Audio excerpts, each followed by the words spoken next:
salaamaaleykum wa rahmatullah. waaleykum salaam cher Saad. waaw monsieur le ministre ñu ngi lay remercier au nom de tous les internautes au nom de notre groupe Petro-Tim avant tout ci sa disponibilité vraiment prêt à échanger avec les Sénégalais ci via plateforme bi donc di la remercier di la wax ni vous êtes la bienvenue et ma bàyyi la nga nuyoo ak internautes yi. merci beaucoup cher ñu ngi lay nuyu di ziar itam képp koo xam ne mi ngi seetaan. Bon, j'étais en train de faire un peu la biographie. J'espère que Djoumou m'a fait une aussi rectifier. Oui, j'ai suivi. Elle est correcte. L'essentiel a été dit. D'accord. Ok, l'essentiel a été dit. Donc, comme le dit monsieur le ministre, on va pas... Fili qui intéresse moi, comme poste occupé, comme je vous l'ai dit, au niveau de la BCAO, c'est une question. On va y revenir sur le plan français. Bon, moi, je l'ai suivi durant une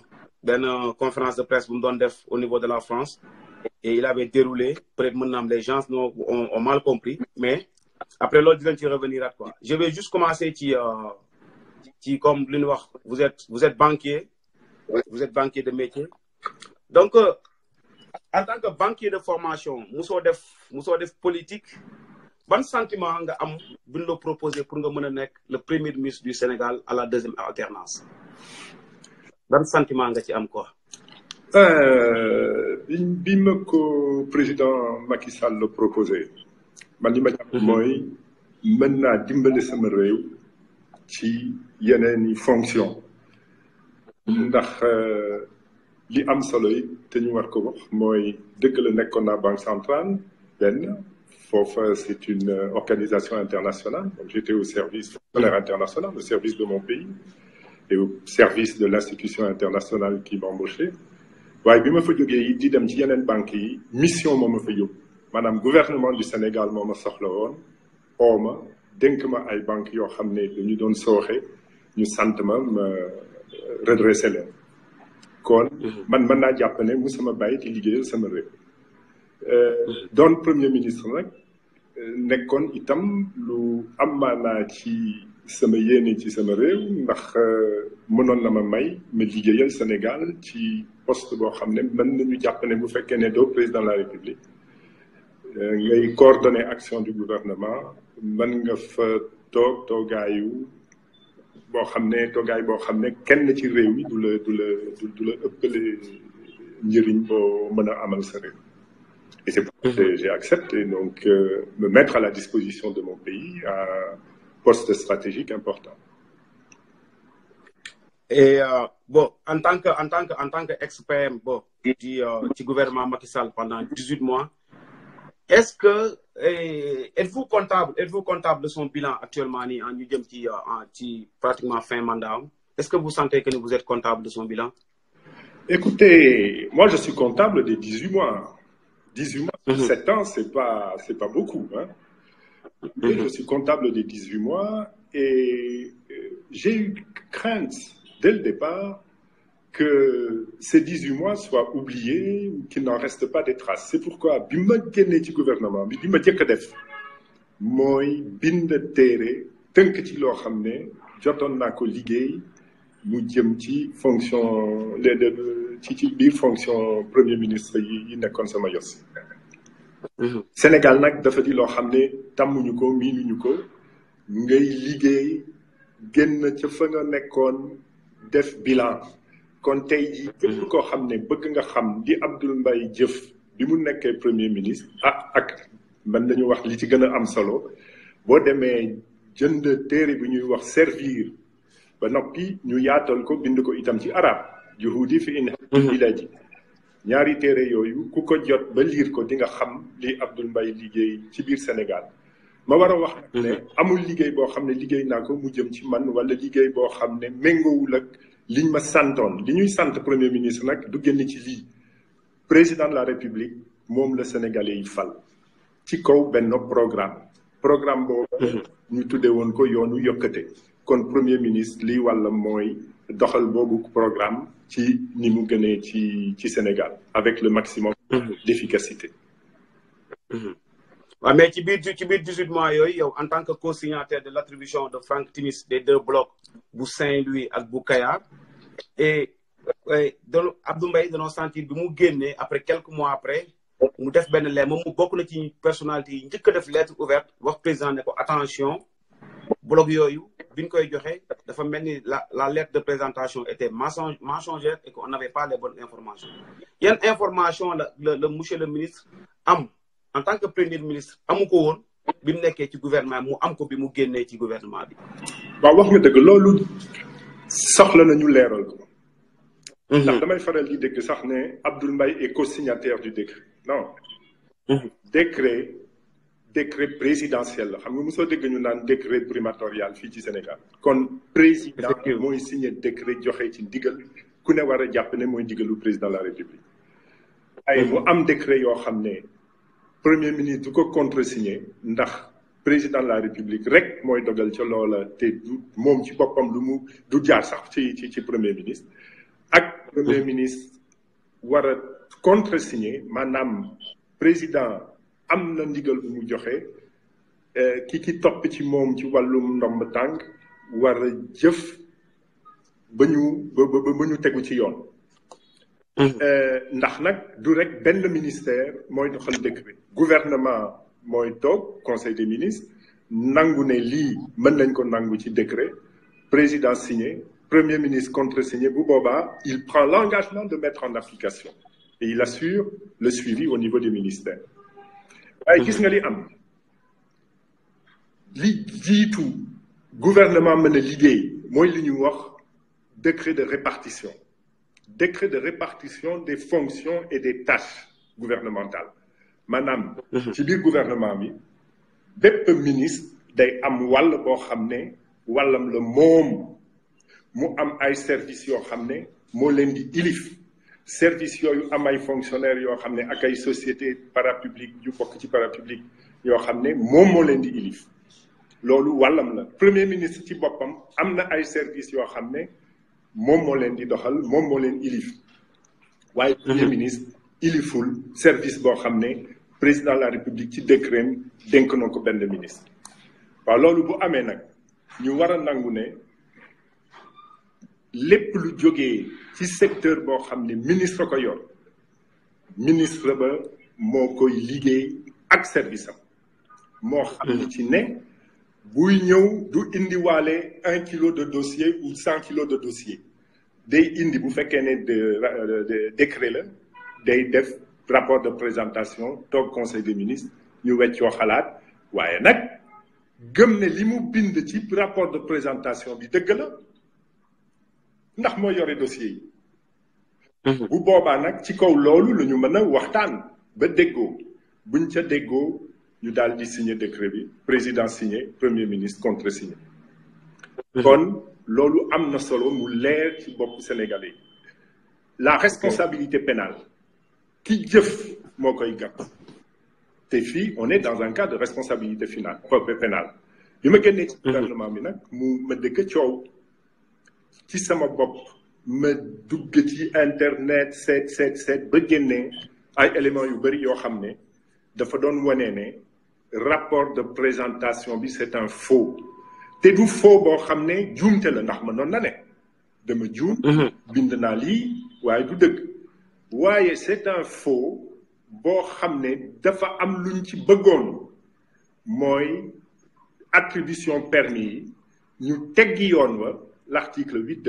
du code pétrolier jox Petro-Tim mais ça c'est extrêmement grave moo tax jëkk bind président de la République ne ko waaw mais lii am na faux la te c'est un faux scélérat kon bu ñu amee na nga jóg indi inspection administrative enquête judiciaire bu boobaa ñu xam lu tax lii mën a ne ñu seet nag topp ñi nga xam ne ñi ñoo tooñ waaye toog naa ñaari at astafurlah amul tontu benn at ak genn wàll bi mu jotee nag ci laa bind itam procureur de la République ne ko yi am na man contresigné naa maa ngi xaar nga déglu ma waaye lii am na solo lool en tant que citoyen sénégalais ak li nga xam ne lii constitution may na ma ko waaw ooñu ooma ma am lu ma la wax nga taxawal sa enquête ñu xam mbir mi naka la demee waaye ma tontu la rek li nga xam ne ni mës naa ko tontu Ahmed Aïdara yaakaar naa ndax daf ma masa laaj ci lii maanaam les décrets d'attribution à Petro-Tim ne ma waaw mais dañu ne tu étais au courant ndax doo complice et cetera ma ne ko mais loolu sax boo ko jàppee ana kiy sàcc bi complice day dimbale sàcc waaye ana kuy ana sàcc ba loolu am na solo kon am na solo benn ñu xam ne décret de répartition mooy jiitu bépp décret boo xam ne premier ministre mën na ko contresigner décret de répartition nag dafa am fu muy teg responsabilité bu mu munti ne bu munti am muy premier ministre muy ministre de l'énergie et cetera bu Petro-Tim ministre de l'énergie moo yoroon responsabilité bi buy indi rapport de présentation amul gouvernement le gouvernement est solidaire waaye munoo jàpp ne ñu ngi lay nax wala ñu ngi indi fen da ngay daal di gëm li nga xam ne ni ñëw na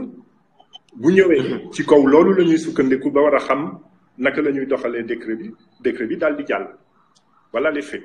c'est aussi simple que ça donc ci tegal nag ne am na réew yoo xam ne comme en France il y a eu de la jurisprudence ñu ngi ñaan yàlla fii itam jurisprudence am fii jurisprudence boobu ñu tëral mooy ministre bi indi décret bi mooy responsable waaye lu tax duñ ko topp te am Sénégal loolu am na solo ah nañu xam ne lii faux décret de présentation musuta am Sénégal bi Sénégal di indépendant ba léegi waaw kon war nañu on ak waa ji ne ko mais lii naka la mën a amee waaye kan ow ko ana complice yi ana commanditaire bi loolu yëpp am na solo ñu uti ji ko donc après bi nga saisiré je peux dire que donc bi nga saisiré procureur deful benn yëkkatiwul deful dara ci nga ñëw bokk ci groupement boobu nga xam ne ñoom ñoo créé wu au niveau de la diaspora ak un peu partout au Sénégal pour mën a recouvrir suñuy bien mooy les ressources naturelles mais groupement boobu lan lañ ciy xaar dañuy xaar par exemple lan lañ bëgg lan mooy objectif bi pour renégocier les contrats wala ñu annuler dossier bi parce que dossier bi actuellement ni gis nañ ni Franck Timis pratiquement génn na ci parce que jaay na Cosmos jaay na BP actuellement moom benn per diem dong la ci desee donc lan mooy doon finalité bi plainte boobu nga xam ñu ngi ko déposé au niveau international c'est pour renégocier les contrats et est-ce que mën nañoo renégocier les contrats wala pour arracher dossier bi dafa am ñu tooñ dafa am ñoo xam ne dañu déggoo seen biir ministre de l'énergie Aly Ngouille Ndiaye bokk na ci Petro-Tim Franck Timis bokk na ci Aliou Sall bi doon dox bi bokk na ci dama leen di tudd nag ñu mu leer nañ xëy na itam ñoom ñëpp am na ndigal boo xam ne jot nañ ko ba mën a ñeme loolu léegi li am na boo jéemee ci juridiction sénégalaise am yaakaar ci ñoom ne waaw lii kat war nañ ko topp gisoo ci dara kenn yëngatuwul da ngay daal di seet itam ndax juridiction internationale wala juridiction bitim réew mënuñu ci dara loolu moo indi action yooyu nga doon tudd sànq ca États-Unis ak Grande-Bretagne loolu di benn ndax bés bu ñëwee ñu war a tëral ne lii kat fraude la normalement la fraude corrompt tout bu boobaa ñu xam kan moo tooñ ñu jéem a xam itam kan moo ameel Sénégal réparation loolu la solo li nga wax nag am solo it ndax ñoom ñu ngi yàkkamti ci li nga xam ne lii jotoon nañ ko tëral Franck jëloon na mbir mi jaay ci wàll ko jëndoon jaay ci beneen wàll et cetera bés bu ñëwee bés ba te dina ñëw ndax lii man jàpp na yàlla mën ko bàyyee noonu kon ñii nga xam ne def nañ ko bés dina ñëw ñu war a toog ba dëgg feeñ dëgg génn à ce moment-là on appréciera avec des avocats sénégalais et internationaux connaisseurs de ces questions-là, parce que c'est des questions très délicates. On appréciera quelle est la part de réparation possible à obtenir, quelle est la part qui peut être annulée et reprise, etc., etc. ndax nag saay-saay buy def lu ni mel xam nga li muy def dafay fexe ba bés boo jógee war a dellu ginnaaw lii dal sa kaw mooy gën a metti sax li nga mënoon a jëlaat. loolu am na kon am na solo bés ba bu ñëwee ñu toog indi ñi xam mbir mi dëgg des spécialistes des questions minières des spécialistes des questions pétrolières ñu seet ci li nga xam ne ni doxal nañ ko lan lañ ci mën a dindi lan lañ ci mën a am ci kaw muy dédommagement. ok d'accord donc si je comprends bien daal mooy gëm nañ ni comme li nga wax ni jurisprudence bi nga joxe sànq comme exemple et puis xew na aussi récemment au Burkina Faso avec des enquêtes parlementaires sérieuses mën nañoo reprendre les dossiers et démontrer effectivement que ni y avait mention et ce décret était faux pour ñu permettre ñu renégocier. exactement retrouver nos am na solo exemple boobu nga wax ndax Burkina Faso loolu la ñu def bi ñu toogee mooy audit te ñun ci suñu programme ci sama discours programme loolu itam. après on va y revenir. ndax juróomi atu ay parlementaire léegi bientôt 2 ans yu ci teg mun ñu fexe ba am benn commission d'enquête parlementaire mais lii mooy lan nga toog rek lu ñëw nga tàccu ba ca constitution ñu war ko soppi nga naan nañ ko soppi sans débat mu indi loo xam ne kenn xamul lu mu doon fii ci Sénégal ba ñoom ca si seen bopp bu ñuy tëralee mais dinañ ci ñëw yaakaar naa tout à l'heure un peu plus tard. effectivement Assemblée nationale bi ana liggéeyam lu dul xeex ak saagante ak i lekk alelu budget non c'est pas sérieux kon effectivement suñu discours programme ci suñu programme ne ëllëg commission parlementaire ak yeneen itam dinañ ubbi des enquêtes ba pare nag au niveau des conclusions on va faire des recoupements pour savoir exactement quelle attitude prendre. ok d'accord donc damay ñëw ci question bi nga xam ne actuellement nii mooy defal la chronique bi et man bokk naa ci ñi ko reprendre ci sa page Facebook avant nga koy bind sax ba ngay bind version bi nga bind ne avant-hier mooy sur la question du franc CFA man déjà jëloon naa ko depuis bi nga ko defee discours bi en France et defoon nañ ko article gis ni depuis 3-4 jours là mi ngi commencé waat di yëngal parce que comme Sonko dafa am génn lu mu wax et les gens peut-être n'ont pas compris que bi ngay wax loolu c'était bien avant ñuy déglu Sonko moom muy wax loolu c'était juste pour xamal nit ñi que là c'était pas réponse à tel ou tel mais da nga ko defoon bu yàgg Sénégalais yi dafa mel ni dañu sentir ni Abdou Mbaye dafa xaw a réticent par rapport ak génn ci franc CFA man déglu naa la mais j'aimerais bien nga expliquer Sénégalais yi lan mooy sa position définitive ci franc CFA en tant que quelqu'un boo xam ne c'est un banquier quelqu'un boo xam il a travaillé à la BCEAO presque pendant 6 ans et je pense que ni war nga mën a expliquer Sénégalais yi même buñ ci waree génn yan chemin ak yan chemin lañ war a emprunter pour mu leer ci bopp nit ñi parce que ñu bëri naan Abdou Mbaye est-ce qu'il est pour wala il est contre man j'ai déjà ma position mais ñu bëri ñu ngi naan est-ce qu'il est pour wala il est contre donc ça fait l'occasion pour ñu expliquer Sénégalais yi lan mooy sa position définitive ci français. d'accord boo wax nga dëgg Cheikh bon li gën a am solo mooy suñu parti ak Pastef man ak Ousmane Sonko ñoo bokk ni ñuy gisee politique naka ñu war a jiital njëriñu réew mi jiital njëriñu askan wi léegi nag bés dina ñëw ñu gis ne ci question bu ni mel on a des positions divergentes des positions convergentes ndax loolu bu fekkee ne amul dañu nar a bokk parti et puis c'est tout. bien sûr ñu bokk idéologie ñooy bokk kon mbir mi daal débat la leneen man lii laa xalaat kii lii la xalaat waaye li gën a am solo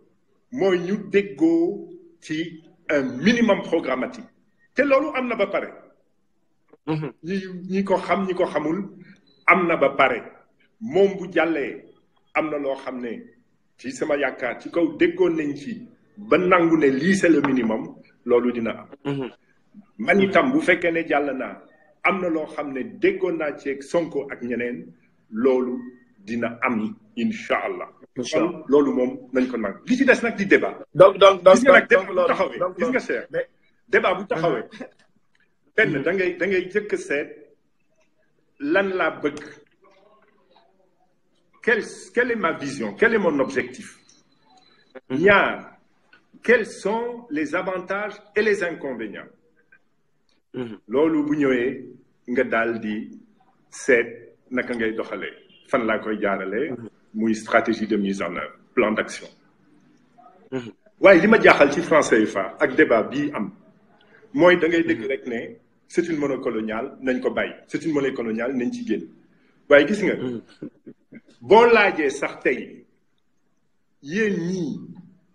lan ngeen bañal franc CFA ndax da ngeen bëgg a xeex li ngeen jàpp ne France daf ci am wàll bu ëpp ba mu mën a doon dépendance wala da nga bëgg africain yi bokk CFA daal di tas du ñu am lu la ci tontu ndax bu fekkee ne jàpp nga rek ne franc CFA doole France daf ci bari dañ ko war a wàññi loolu yaa ngi laal coopération entre la France et les États membres mais loolu man li ma wax conférence ba dafa leer nañ nee naa coopération boobu nañ ko seetaat nañ ko modifier dem naa sax fi gën a sori nee naa mën nañu bàyyi garantie de convertibilité bu boobaa du ñu soxlaati coopération ak beneen réew dem naa itam ba ne bu ñu desee ci coopération maanaam nangu ne garantie convertibilité CFA soxla na ko bu ba garantie war a ñëw ba garantie coopération ak réew mën a ñëw bu boobaa nañu toog taamu ndax dañu war a des ak France wala dañu war a dem ci États-Unis wala dañu war a dem Japon maanaam déggoo koo xam ne monnaie maanaam alelam ça peut être considéré comme une monnaie de réserve kon toog waxtaan ak France waxtaan ak France sax waxtaan ci suñu biir ndax juróom-ñetti réew lañu lan la ñuy bàyyil France ci wàllu coopération loolu lu mën a am la lu war a am la ba ca ndax dañu leen war a bàyyi ci biir conseil d'administration ñu am benn ku fay toog et cetera donc loolu waxuñu ko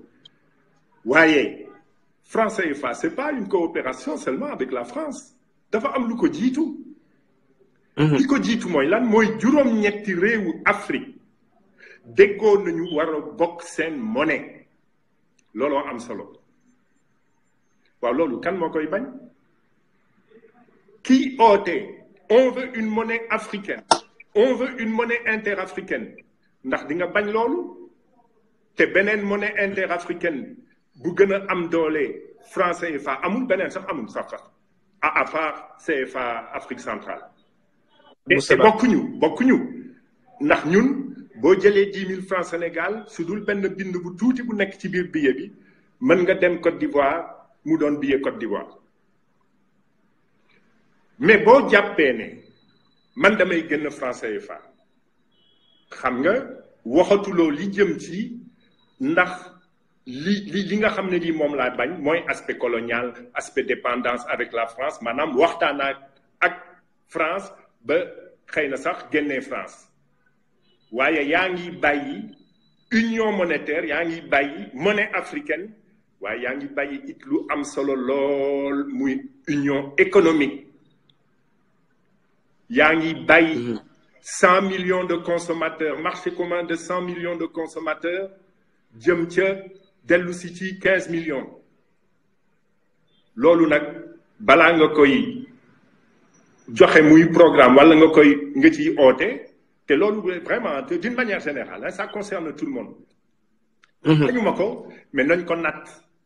nañu xam lii bu amee suñu entreprise sénégalaise yi nga xam ne ñu ngi jaay Côte d'Ivoire ni mu leen neexee suñu système bancaire wala Côte d'Ivoire wala Mali wala feneen suñu système bancaire bi nga xam ne fay lu jógee Côte d'Ivoire fay lu jógee fële Mali wala fayeeku loo xam ne yóbbu nga ko ca Côte d'Ivoire wala Burkina Faso yomb lool ndax système bancaire bi benn la bu loolu dañee ba nga des ak sa système bancaire sénégalais ni transfert ak règlement jafe suñu digganteeg Ghana wala suñu digganteeg Sierra Leone boobu jafe-jafe ñëw non dañu xalaat bu ñu jóg rek ne nañu bàyyi CFA nañu xam li ñu bañal CFA jàpp ne lii war nañ ko soppi lii mën nañu jëm ci li ko gën ñu daal di seet loola ci li may dégg man dégguma fi ñu naan le caractère africain du franc CFA maanaam monnaie boo xam ne bokk nañ ko juróom-ñaari dëkk ñuy juróom-ñett buñ ci bokkee loolu dégguma koo xam ne nee na gënul ci Sénégal doon ba noppi nag teg ci muy union économique et monétaire économique et monétaire waaye li ma dégg mooy France monnaie coloniale patati patata waaw bu loolu amee nañu waxtaan ci coopération avec la France looloo am te loolu donc lu ne mën nañ ko ci mën nañu génnee France tesal suñu bopp mën nañu génnee France indi keneen mën nañu waxtaan ak France ne ko sa euro bi bugguñu ko yaa joxe garantie ndax nag garantie ku la jox sa garantie dina am lu ma la laaj man banquier laa woon garantie mooy lan mooy boo demee ba ñàkk devise yow ba nga xam ne sa CFA bu génnee kenn du ko nangoo ci ndax jafe-jafe ci bëgg naa euro jox ma sa CFA nga ma jël euro munoo ko jox ma sa CFA ma jox la dollar munoo ko bu boobaa dañuy ne da nga ñàkk devise garantie bi nag du leneen sudul te mas na am dans les années 90 au début des années 90 dem nañu ba ñàkk devise am na ku ñuy lebal mooy découvert du leneen boo nekkee banquier nag yore sa client mu ne la waaw man dama bëgg saa yu ma ko soxlaa màggal bi buy ñëw dina soxla war a jënd ceeb lu bëri bu boobaa dina soxla découvert mais da nga koy ne waaw loolu dinaa la ko nangul waaye nag day balaa booba ak li ciy topp walla ci sa chiffre d'affaires maanaam walla ci li ngay jaay na ñëw ci sa compte ma koy gis te nga bañ ko yóbbu ci beneen banque ndax man maa lay jox découvert te loolu dong la du leneen mais loolu mën nañu ko tey daf ñu booleeg France ba mën nañu booleeg keneen. donc yow li ngay remettre en cause mooy sunu collaboration ak France ndax fa lañ war a dem déposer ji sunu monnaie mu garanti ko wala pas flexibilité bi parce que souvent Sénégal yi ñuy jox exemple di la jox Rwanda Ghana Nigéria Maroc ne la yor ñu franc CFA et pourtant leurs économies se portent très bien. loolu yëpp choix la mais nañ ko waxtaanee suñu biir ndax xam nga li gën a am solo mooy ñu des ci monnaie africaine bi gën a am doole ci kaw lan ci kaw juróom-ñeenti réew ñoo ko moom juróom-ñetti réew ñoo ko moom loolu bu amee ñu waxtaan ne garantie bi ndax soxla nañ ko mës nañ ko soxla année début 90 waaye yàggut depuis 1960 suñu aleel suñu réserve ñun doy nañu waaw li ñu indi woon ca ñu soxla découvert ndax mën nañu toog ba loolu du mën a ci am man yaakaar naa ne mën na am kon bu boobaa donc mën na am suñu garantie mën nañ ko am kon bu boobaa soxlawuñu coopération ak bépp réew bu mu mun ci doon muy France muy keneen waaye dina am yeneen yi anam yoo xam ne dinañ ko war a soppi ci ñi ñuy doxalee banque centrale mais c'est trop technique bu boobaa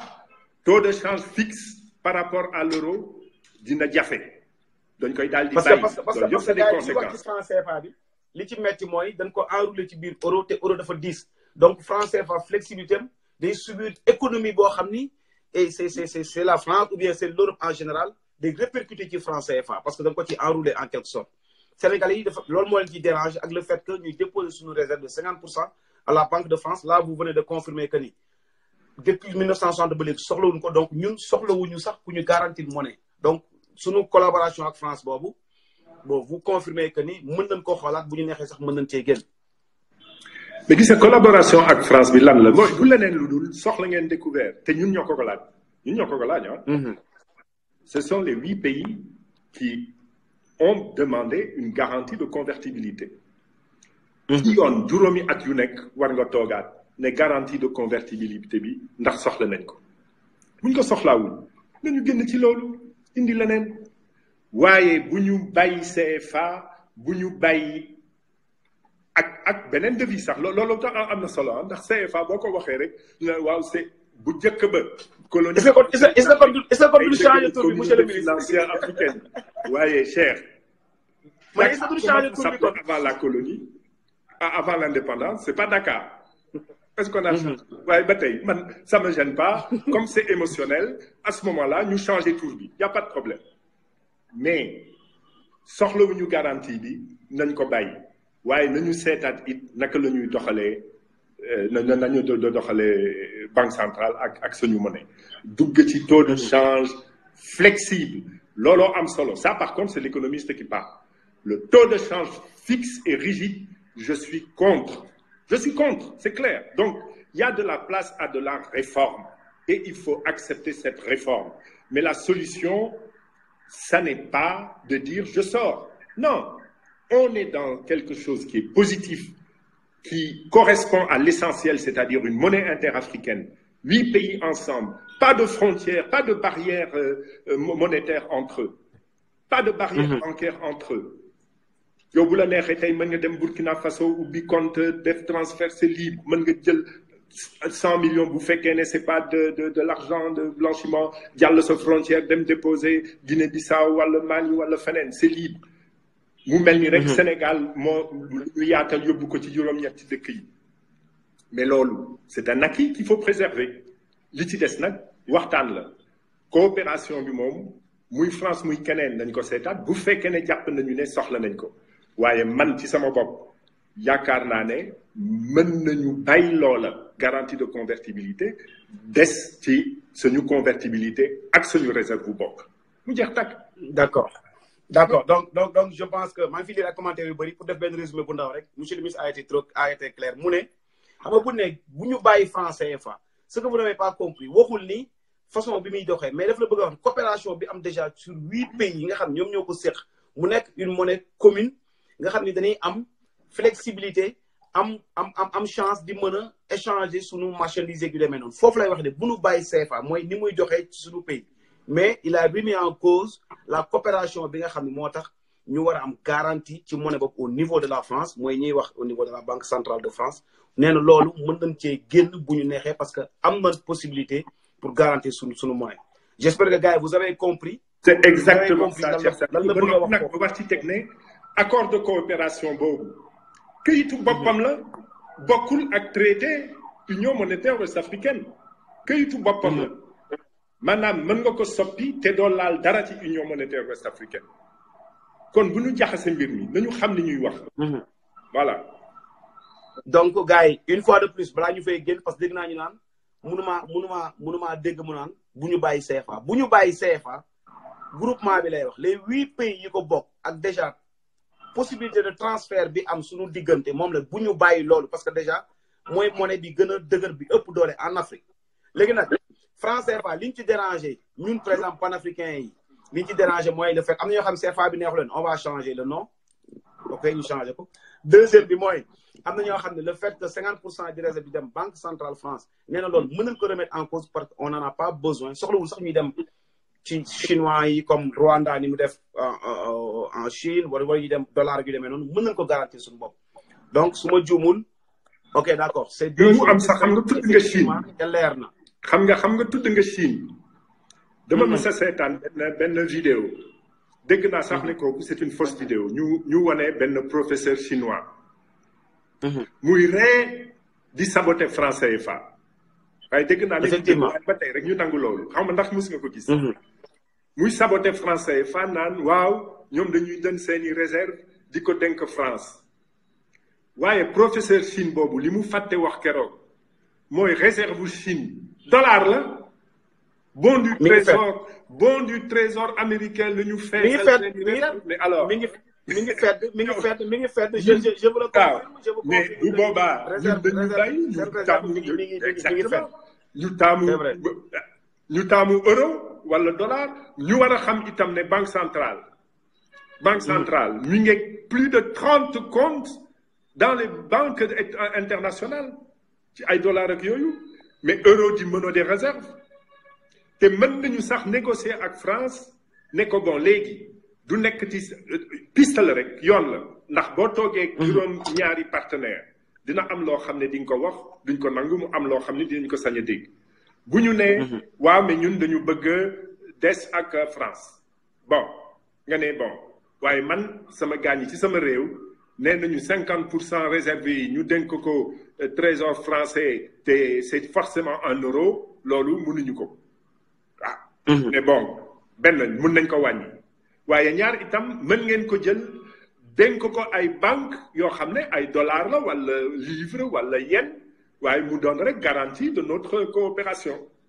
mais loolu yëpp mën na loolu yëpp ay piste la bon c'est un peu technique peut-être mais effectivement nañu xalaat jëkk balaa di bon j'espère que incha allah prochain gouvernement bi boo ko jiitewul tamit di nga ci bokk question boobu buñ ci revenir aate dinañu mën a vraiment teg les bases yi ñu mën a permettre ñu satisfaire sénégalais yëpp satisfaire africains yi dugg ci techniquement na lan mën a def ba génn ci et que yaakaar naa ni réew mi jëm kanam donc gars yi question boobu maintenant c'est évacué j'espère que ni yéen a ngi doon comprendre ngeen ce que donc léegi actuellement dañuy dugg ci affaire élection yi si vous êtes d'accord bon élection yi bu ñu ko waxee actuellement nii li fi nekk mooy filtre bi nga xam ne Macky Sall teg na ko muy parrainage bi gis nañ durant bi muy am xeex yi ngeen ci xeex manifestation yi ngeen ci def et puis quel que soit alpha jàll na promulgué nañ ko vous êtes obligé de faire avec mais nous par exemple sur cette plateforme bi depuis bien avant mois d'août on disait tout le monde attention aux candidats n'allez jamais au parrainage sans ñu am le fichier électoral donc le fichier moo nekk suñu problème parce que boo demee ci article L48 da lay expliquer carrément que ni yéen parti de l'opposition vous avez un droit de regard sur le fichier électoral fan ngeen toll ci droit de regard boobu est-ce que yaakaar nga ni élection yi ñu jëm ak parrainage bi ñuy génn ak élection yi ñu jëm dina am transparence mooy question bi lan nga xalaat ci fichier bi ak processus électoral bi nga xam ni moom lañu war a demee en 2019 gis nga nag ma wax la ci dara xam nga sànq yaa ngi ma doon laaj le bilan de 18 mois et cetera ñun bi ñu toogee organiser nañ fi élection législative 2012 ndax yaa ngi fàttaliku ku ci jooy wala ci naqarlu ci dara c'était transparent donc c'est possible non benn amoon na ci monsieur le ministre pardon mooy Macky Sall moo taxaw ne woon Ousmane Ngom bugguñu mu superviser élection yi Ablaye Wade fal Cheikh Gueye boobu moo ci amoon coow après ñu formé ko non 2012 daal ci dëgg-dëgg ça s'est bien passé il faut le reconnaître effectivement voilà effectivement waaye am na loo xam ne lii teg nañ ko ci muy scrutin référendum élection locale d'abord scrutin ak référendum scrutin référendum ak législative dara leen transparence amu ci man de ci li ma yaakaar transparence du am te ñu ngi koy bañ ndax boo seetee loolu ngay wax fichier électoral bi opposition bi di ko laaj ñu bañ ko joxe wekku ci 15 jours avant mais c'est pas 15 jours avant c'est une interprétation restrictive de la loi bu fekkee ne bëgg nga jàmm te amul loo xam ne yaa ngi ko ciy làq mais fichier électoral ñiy bokk ci élection yi war nañ ci jot fichier électoral nag boo koy joxe itam liñ ci war a fekk mooy au moins nom prénom numéro carte ak fi ngay voter ak sa date de naissance xëy na ñu xam ne yow la ça permet de distinguer les électeurs ak fi ngay voter muy région centre de vote ak bureau au moins mais loolu loo ciy laq il est évident qu'ils ont des choses à cacher te yaakaar naa ne ñu ngi koy bañal opposition waaye na la wóor ne ministre de l'intérieur buy organiser ministre de l'intérieur boo xam ne sañ na taxaw ci télévision yi ne man sama liggéey mooy fexe ba Macky Sall la gagné ñoom ñu ngi ak fichier électoral man aw ma ci benn dugg parrainage bi nag indi nañ ko jéem nañ ko xeex waaye ni nga ko waxee la loi est sortie la loi a été promulguée ñu war ci jàpp itam ne galgal la jafe-jafe la boo xam ne ñoom ci seen bopp mënuñu ci génnee arrêté ministériel d'application bu méngoog loi bi loolu moo indi woon front de résistance nationale am lu mu dugal cour suprême waaye xam nga ni mbir mi di doxee fii ci Sénégal waaye nañu jàpp ne am ku taxaw ci kanamu Macky Sall dina doon lu jafe bu boobaa nag sénégalais yi ci li ñuy soog a nangu ne affaire u parrainage bii galgal bu metti la woon te jéggi na jayo ñun li ñu mënoon mooy jéem a yeete oote attention lii mënata ne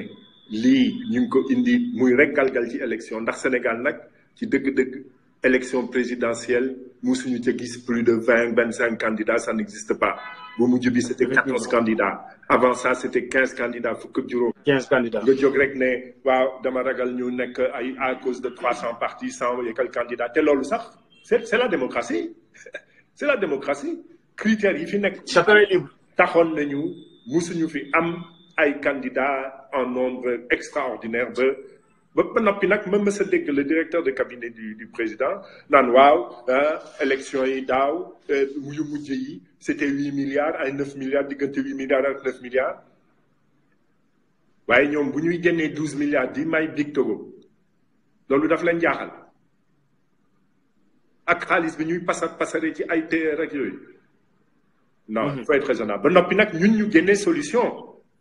opposition ne bu fekkee ne mbir mi dafa diis ci budget bi waaye génne leen bulletin unique ndax yeneen réew ñu ngi koy def ñu bañ loola. Mali alors non ñoom daal xam nañu fi ñu jëm ñu ci am nag tuuti luñ ci njort yàlla na ci yàlla musal. amiin ndax recul démocratique am na ci Sénégal. gis nañ ne. consensus bi fi amoon depuis 1992 ci kaw lépp lu jëm ci élection loi électorale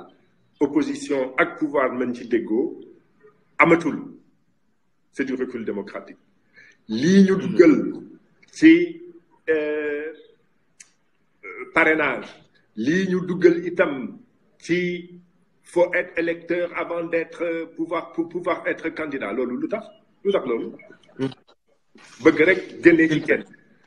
lii nga xam ne itam indi nañ ko ci képp ku jóg ñu ragal ko tuuti ci élection yi ñu indi la pexe bu jaar ci yoon non loolu am na feneen foo xam ne mës nañ ko fa def xam nañu li mu fa jur kon nañu moytu ci lii nga xam ne mën na xew Sénégal ci kaw rek ñii toog bëgg fi indi fitna ci bëgg ñu dem duñu mës a dem ndax def nañ fi loo xam ne bu ñu demee xëy na ëllëg ñu topp ñu ci. mais sànq ci raisonnement dama dégg ñuy wax ay 15 jours parce que loolu dégg naa politiciens yu bëri ñu koy wax peut-être mën na am erreur la wala comprendre lu article 11 bu code électoral bi dafa wax ni à son alinéa 7 que ni les 15 jours avant yi nga xam ni moom dañu war a joxe fichier bi kooku ça concerne le fichier électoral may éclaté par bureau de vote mais contrôle bi ak droit de regard bi article 48 L48 moom moo ko garanti parce que ñoom à travers Doudou Ndir nga xam ne moom mooy directeur du Sénat ñoom moom la ñu jox ne ñu non code électoral daf ne 15 jours avant mais les 15 jours avant une fois de plus ma fàttali leen ni ça concerne le fichier par bureau de vote. wax nga dëgg mais Cheikh Sadibou loolu xam nañ ko man sax bokkoon naa ci ñi bëggoon opposition bind préfet bu ne au niveau de chaque département ñu am le fichier au nom de cet article-là. Effectivement. Parce que c'est clair. Mais am na loo xam ne dikk na te amutoon mooy parrainage. Effectivement. Ah oui. Donc il y a une donnée nouvelle. ba noppi loi doo ko interpréter systématiquement de la manière la plus restrictive possible. C'est pas ça la loi. C'est pas ça la loi. dafa am wàll. la loi nekkul ci loi bi dafa war a nekk ci éthique. C'est le comportement chevaleresque dont je parlais dans mon discours programme. xoolal tey li xew ku jóg ne damay def ñun jóg nañu bëgg Grand Théâtre ñu tontu ñu nañu joxe nañu ndigal pour le discours de la cérémonie d'investiture président de la République joxe na ndigal duñ ko joxe pour des activités politiques ñu daal di tëj loolu tey fan la Macky Sall def son congrès d'investiture Arena un édifice public mais loolu c'est pas normal dafa am loo xam ne ngor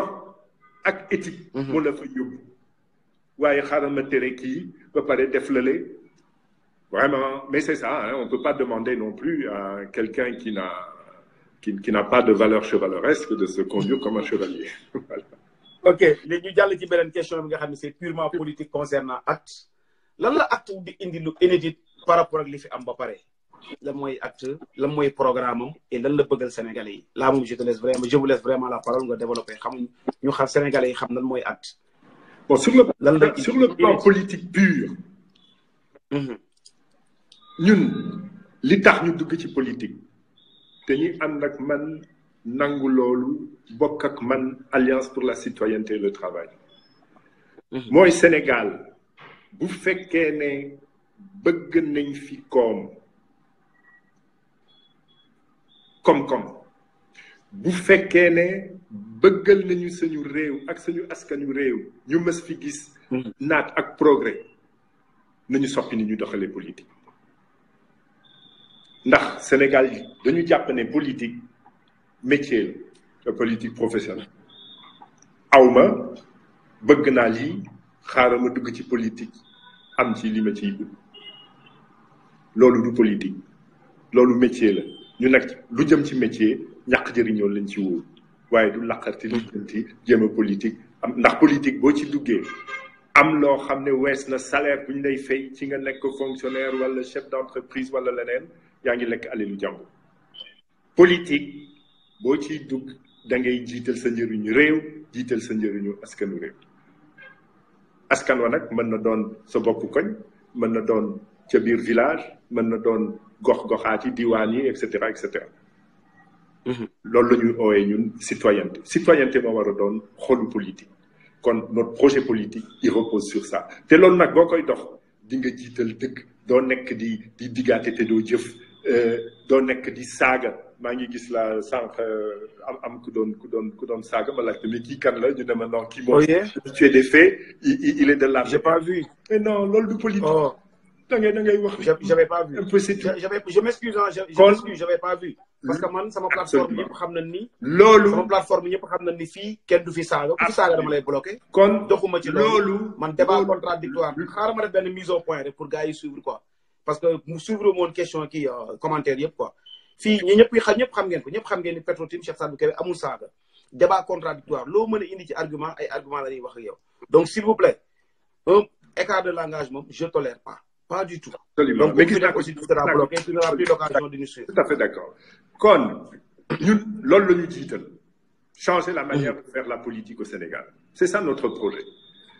Maintenant, on sort d'un congrès extraordinaire qui nous a permis d'exposer un discours programme. Ci kaw ni ñuy doxalee politique li ñu jiital mooy nañu soppi jikko yi ndax programme neex na waaye li am solo yi mooy ki nga xam ne kii jóg na ba di ko présenter di ko bokk ak sénégalais yi mu doon koo xam ne ëllëg dina sàmm kàddoom engagement bu mu jël mu nekk ca ndax dund nañ fi leneen dund nañ fi sama programme ngi nii waaye ma toog doxal leneen dund nañ fi patrie avant le parti xëy na dund nañ ko gis nañ ko 1 mois 2 mois 3 mois ba pare leneen daal di dikk ku ne teg na ci sa bët. dund nañu gestion sobre et vertueuse dund nañu 25 ministres maximum dund nañu. wax nañ ñu mandat de 5 ans je vais faire un référendum pour bon kon nañu soppi jikko yi te homme politique daal di taxaw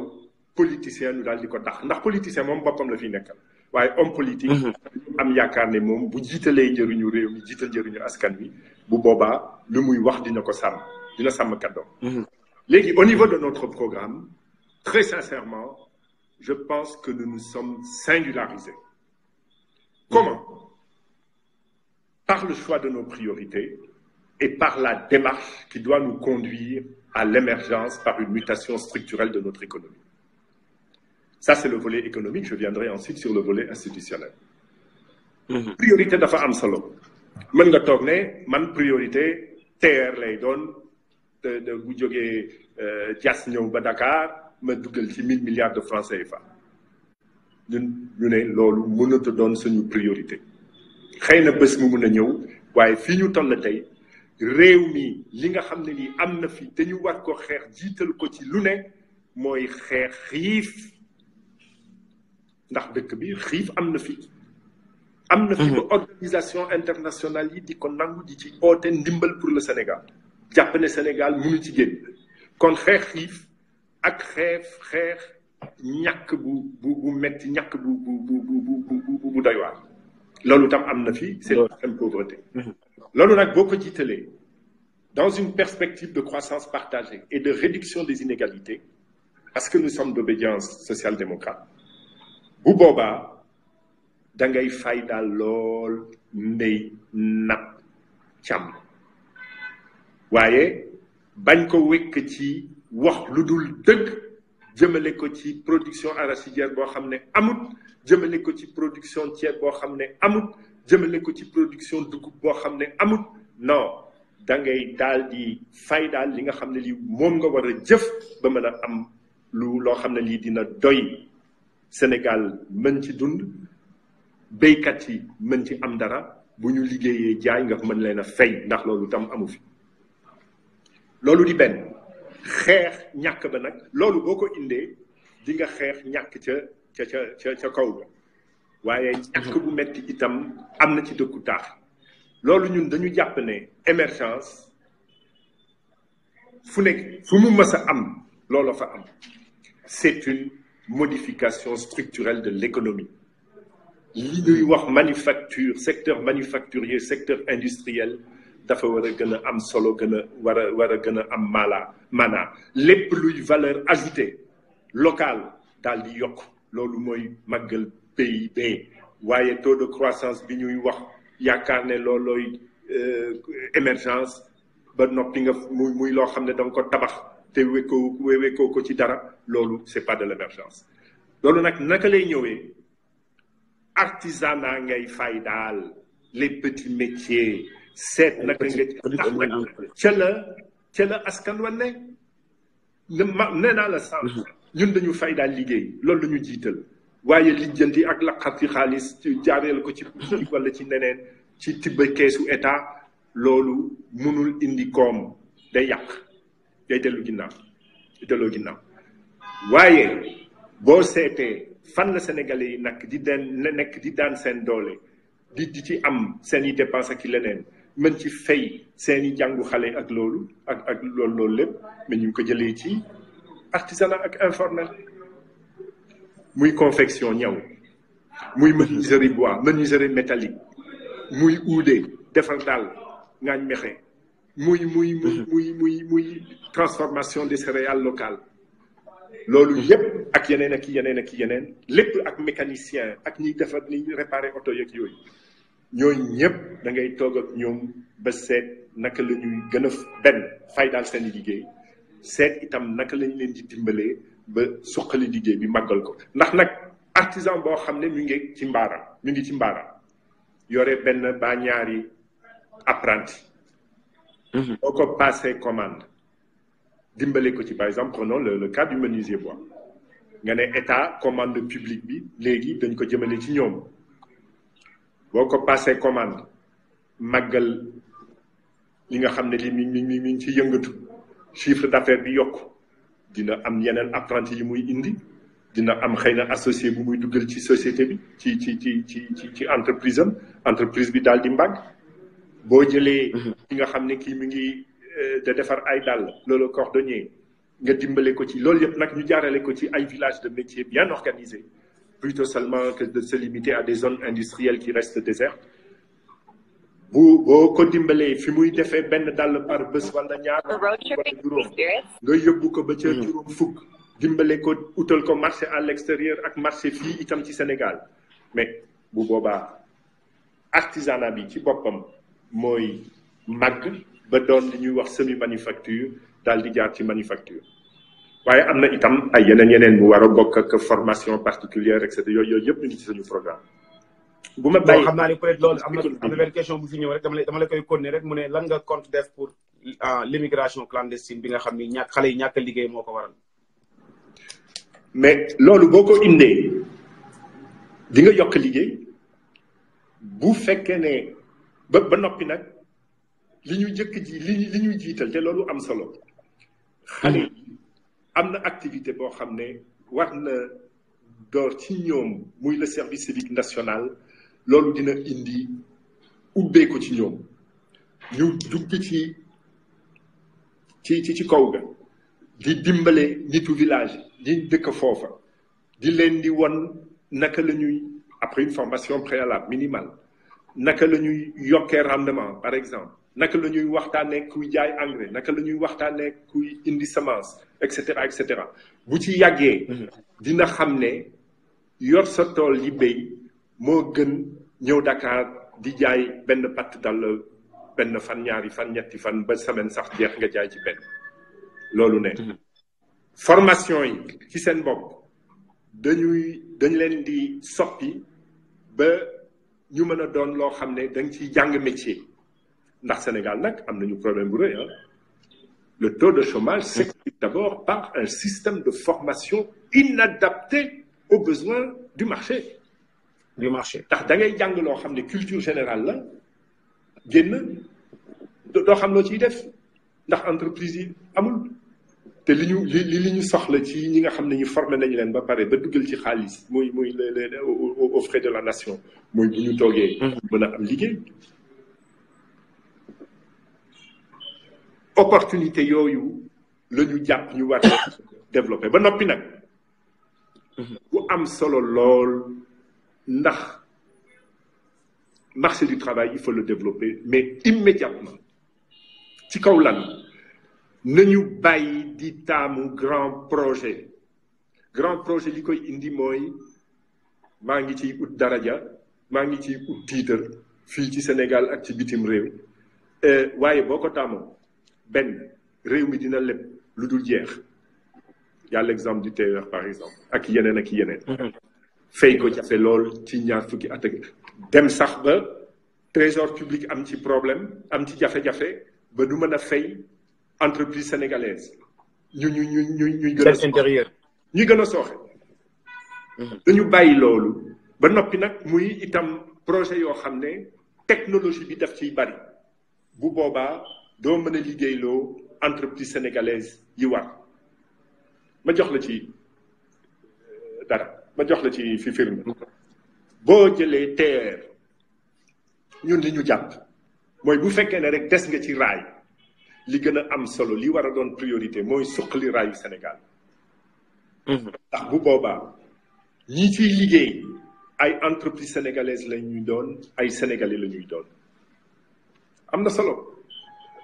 boo leen di fay muy alal bu des fii ca ñoom boo jëlee am na loo xam ne sax dama koy muy beneen firnde boo xam ne dama koy faral di joxe ñu ne dañuy tabax palais présidentiel bu bees 100 milliards de francs CFA. deuxième palais dégg naa ko waaw mais 100 milliards de francs CFA mën nga ko jël tabax ci ay classe école ba abri provisoire dootul amati ci Sénégal. waaye xam nga li dox diggante palais présidentiel ak abri provisoire booy tabax ak salle de classe booy tabax. palais présidentiel jëkkee ko ci architecte ba taamu nga koo xam ne kii du sénégalais boo koy tabax it marbre yeeg robinet yeeg yenn yi doon urus wala leneen et cetera li ci ëpp bitim réew lay jógee entreprise bitim réew ñoo koy liggéey waaye bu fekkee ne taamu nga war ci defar ay salle classe jafe fondation brique mur bunt ak palanteer ak li ngay teg ca kaw mais loolu amul maçon sénégalais bu ko mënul kon bu boobaa yaa ngi faydal li ñuy wax valeur ajoutée locale te li ngay fay jëlee ko ci budget sénégalais day jëm ci ay sénégalais doomu Sénégal te du jëm ci bitim réew. loolu ok ci côté réforme institutionnelle. léegi ñu jàll ci institution yi ndax am na solo. waaw parce que sànq brosé nga ko wax nga ni da lay dikk ñi dinañu fi 5 ans damay wàññi sama mandat train de vie état bi damay ñëw def ko 25 au lieu ma def ko extra yooyu yëpp am ay promesses doon mais ban garantie